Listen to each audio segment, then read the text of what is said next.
సంబరాలు నిరసనలు కూడా చిత్ర విచిత్రంగా చేస్తారు ఇక్కడ. తాజాగా దేశంలో జీరో నోటు తెచ్చారు. 1 రూపీ నోట్, 2 రూపీస్ నోట్స్ తెలుసు. ఇప్పటికీ చాలా మంది వద్ద 1 రూపీ, 2 రూపీ నోట్స్ ఉంటాయి. అయితే మీరు ఎప్పుడైనా 0 రూపాయి నోట్ చూసారా? 0 రూపాయి నోట్ ఏంటి, అసలు అది అనేది ఉంటుందా అని చాలా మంది అనుకుంటూ ఉంటారు.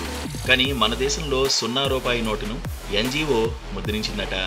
అయితే రోజు రోజుకు పెరుగుతున్న లంచం, అవినీతికి వ్యతిరేకంగా 0 నోటును ముద్రించాల్సి వచ్చిందట. ఇక ఈ నోటుపై ప్రభుత్వం లేదా రిజర్వ్ బ్యాంకు నుండి ఎలాంటి హామీ ప్రస్తావన లేదు. కానీ అవినీతికి వ్యతిరేకంగా ఎన్జిఓ 25,000 0 రూపాయి నోట్లను ముద్రించి పంపిణీ చేసినట్లు సమాచారం. ఇక ఈ నోట్ సేమ్ 50 రూపాయల నోట్ లాగా ఉంటుందట. దీనిపై నేను ఎప్పుడూ లంచం తీసుకోను లేదా ఇవ్వను అని రాశారు. కానీ ఈ నోటును హిందీ, తమిళం, కన్నడ, తెలుగు, మలయాళం భాషల్లో ముద్రించారు. ఇంతవరకు అంతా బాగానే ఉన్న అవినీతి, అక్రమం మాత్రం ఆగనే లేదు. పైగా 10 పెరిగిపోయింది.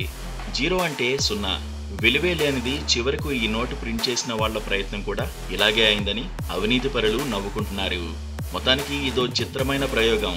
కాకపోతే సిగ్గున్న వాళ్లకు ఇది తగులుతుంది అంటున్నారు బుద్ధిమంతులు.